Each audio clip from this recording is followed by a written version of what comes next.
Turn on. Hey guys.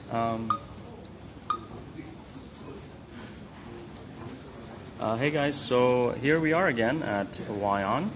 As you guys know, today is the World Refugee Day, and we're just going to speak with our editor-in-chief, perhaps about what's been developing here at the newsroom, and get a little bit more information about the status of refugee crisis around the world and perhaps in South Asia. So we're just waiting here to see when our editor-in-chief is ready to come on board. If you're ready, Rohit, we're ready for you. So there he is. He's just getting some. Hey guys, hello. Hey. So yeah, Rohit, I was just kind of mentioning to our viewers here that we wanted to kind of get some more info as to what's been developing here on today. So shoot away. What's been? We've been working on the issue of refugees. This is World Refugee Day, and it's kind of important for us to kind of talk about what the issue is. The issue here is very large. There are over 65 million refugees out there, and this number of people who've died because of being displaced and out of their homes, the number is up to slightly over 3,000 people this year, and that in itself is a huge challenge. Above that, if you see the amount of children that are refugees, 35,000 children who were either separated or were orphans were received in Sweden alone. Over 441,000 refugees seeked asylum in Germany this year. The problem is growing. Countries which we've never heard of are actually handling refugees, like Pakistan, Iran. Iran has over 1 million refugees. People had never heard of this. Pakistan has 1.6 million refugees. Turkey has a massive amount of refugees. Lebanon has a massive amount of refugees. So a lot of people come up to say that why do we not, or why are we not able to handle these refugees? One of the issues is that these countries never get paid. The United Nations is incapable of paying these countries how to handle these refugees. Most of these refugees are handled in poorer, underdeveloped countries. The rich countries seem to handle the refugees, but they spend most of the money on processing and not on the refugees. And the number of people they handle is so small, which means 15% of all refugees will land up in the developed world. The 85% of refugees will actually be the underdeveloped world, which means adding more pressure on poorer countries. So even though the richer countries may want to talk about handling refugees and what we are doing for the refugees, but they don't really do much. They contribute money, but that money also never gets down to the people who are getting affected. Countries who have to continuously keep handling a higher and higher number of refugees don't get paid enough. So I think it's a challenge, and I think we need to all lock our heads together and say, how do we do this? Right. Another very huge challenge, many countries don't want to become signatories. India, case in example, we're headquartered in India, New Delhi. Now, once you accept refugees, you can't send them back. So countries like Australia stopped accepting refugees. I think the rules need to be changed over a period of time. It has matured. We should be able to say, all right, you will accept refugees, but there can be a time when you can say, all right, I've done my business. Here are the refugees, and they can now go back. Has that happened ever in history? It doesn't happen. It does happen. For example, in the case of Afghanistan, Afghanistan pushes out about. Afghanistan has about 2.7 million refugees, which are globally everywhere. Now, a lot of the people who got displaced came into Pakistan. They were always called IDPs when they sat at the border near Afghanistan in a place called Jalazar. I was there in the late 2000s and early 2000s as well. But they went back a lot.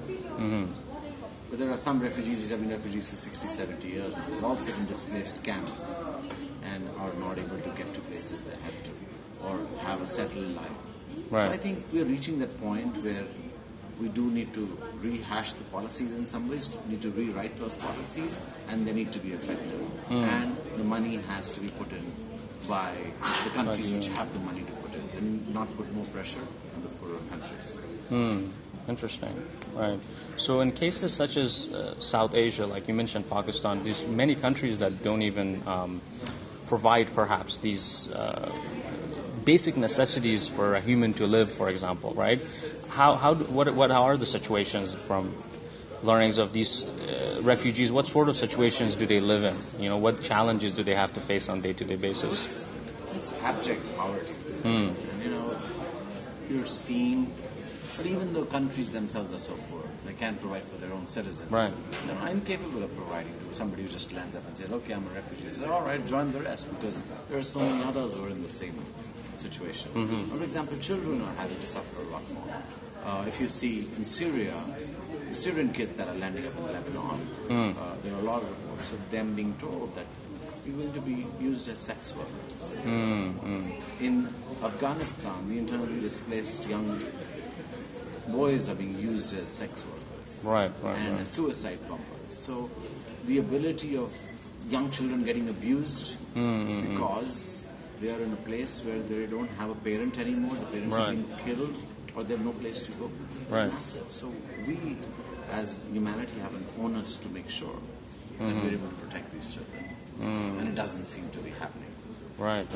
You did mention there's a lot of them are being young. Do you remember there's a specific number that goes under the refugee is a problem of poverty, not just migration? Somebody here commented that the refugee is not just a problem of poverty, it's also a problem of migration.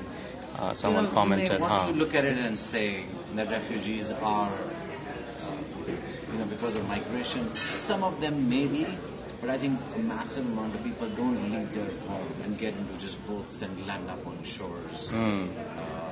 It's not as if it doesn't happen at all. Sure, it happens. But overall, their lives and where they're coming from is pretty bad anyway. So if you look at the millions of people who are out there, 65 million people, if you think these are migrants and not refugees, then that in itself is a challenge. Right. There was another comment earlier about you did mention, you touched on a little bit about the internally displaced refugees. So can you tell us a little bit more about that, who these people are and why do they end up? So for example, if you look at Colombia, there are over 6 million refugees there. And these are all people who have been internally displaced because of drug wars or because of violence. Similarly, in Syria, there are a lot of internally displaced people. These people sit outside their homes in border towns, very close to the Syrian border. You will see this in all parts of the world. Afghanistan, you see it. So a lot of the internally displaced are sometimes running away from their battles. They never get funded internationally because people assume you belong to the country you're internally displaced in, and so you'll be looked after. But I think the world community has to take onus that sometimes those internal battles happen because of an external pressure. And we will have to, at some level, begin to help the internally displaced people as well. Right. And there has to be a real number to it. We must know how much we're going to spend per displaced refugee.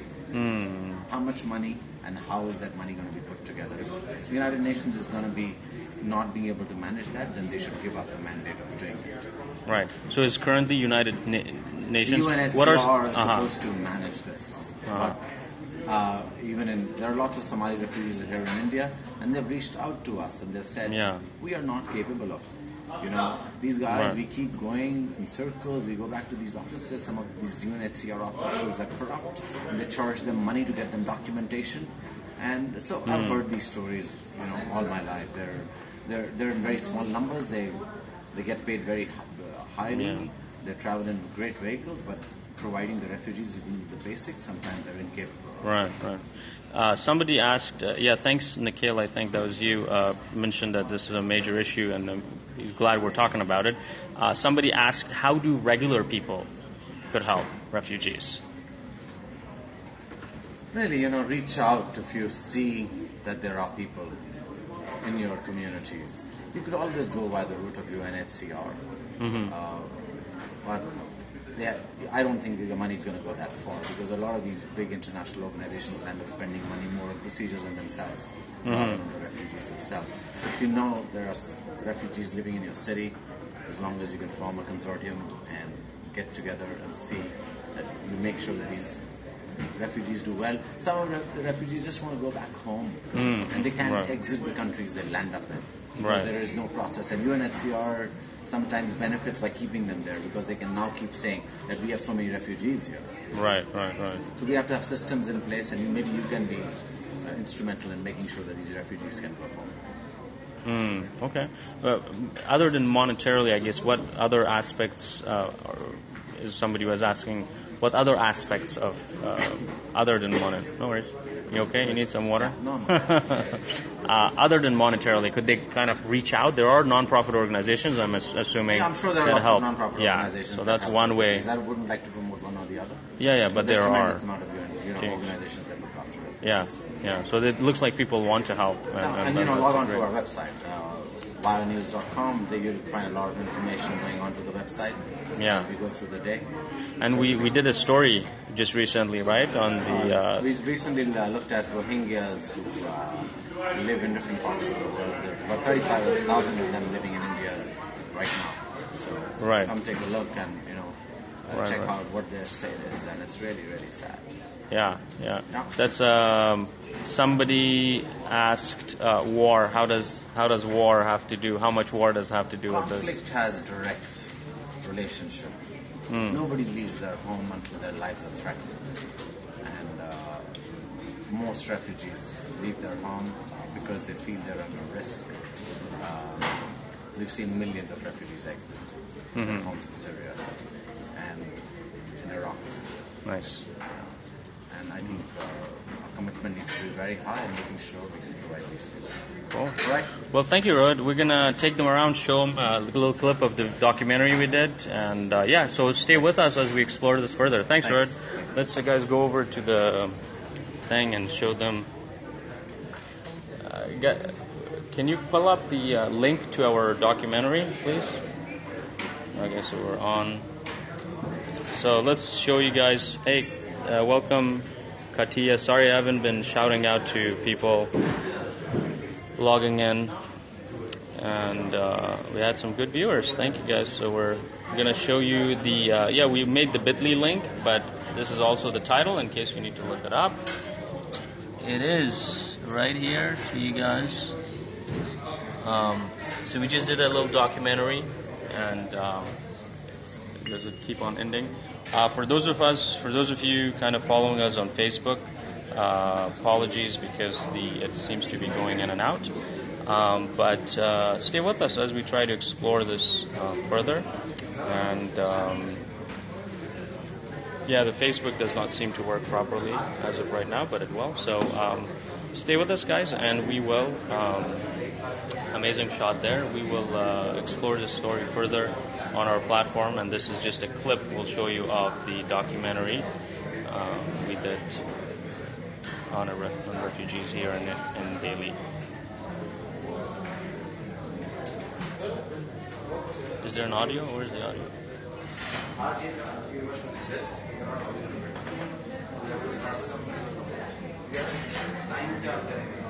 Right, so you're hooked in with your... No worries, let's see a little clip.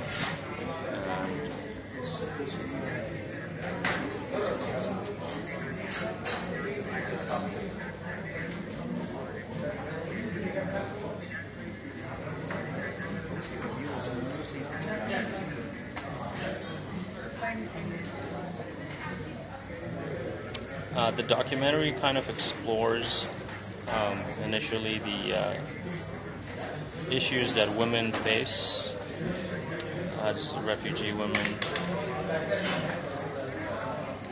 So Rohingya. Yes, the Rohingyas who are from Myanmar. Yeah. Cool. So we'll leave you guys here. And see you next time when we log in for some more information.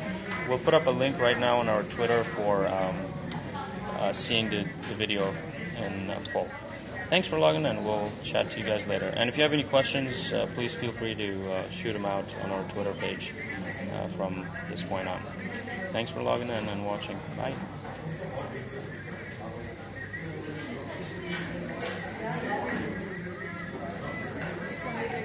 Harun